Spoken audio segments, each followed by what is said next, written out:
Today we celebrate the Feast of the Holy Family. And the first thing that stands out is that we see Jesus has reached the age of 12, which in the Jewish tradition of the time, that was considered basically he had reached manhood. And we see that he kind of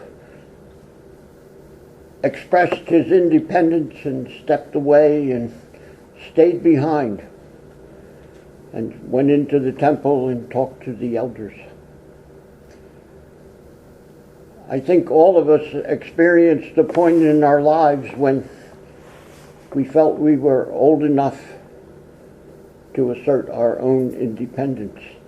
And I think if we all think back at one time or another, one of our parents looked at us and said, "Where were you?"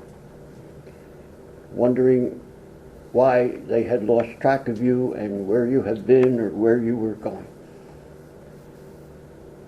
And independence is a good thing, but it's something we all know does require the love and supervision of parents.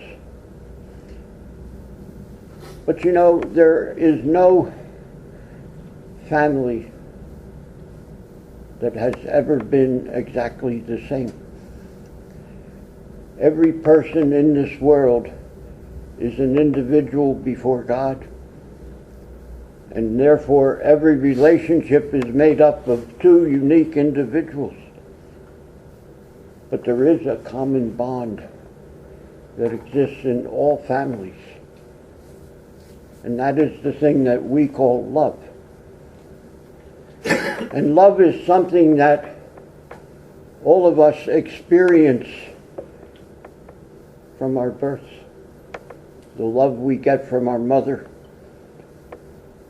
from our father, the love that surrounds us as we grow. Love is the bond and the seal of the husband and wife. It is the seal of all relationships, really.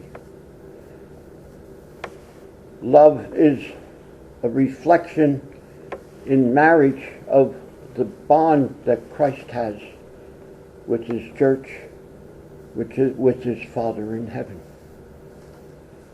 So family is a very important thing because the love that we have for each other in our relationships makes it possible for us to discover God, because God himself is love. And in learning to love, we learn to know God and what he is and what lies before us and how he encompasses us.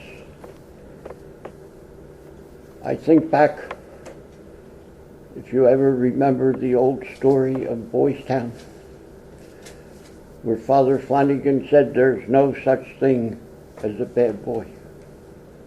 And there isn't. Because in every human being, God's love is in one way or another present. It's just a matter of that love coming out, of that love seeking, if they are not right, to seek God's forgiveness, to allow themselves to be embraced by God. And that is the love that we learn in family. And family is what we celebrate today. We celebrate, as we do this whole season, and always, the love of God that he has for us, that envelops the world and keeps us on a path that someday will embrace us for eternity.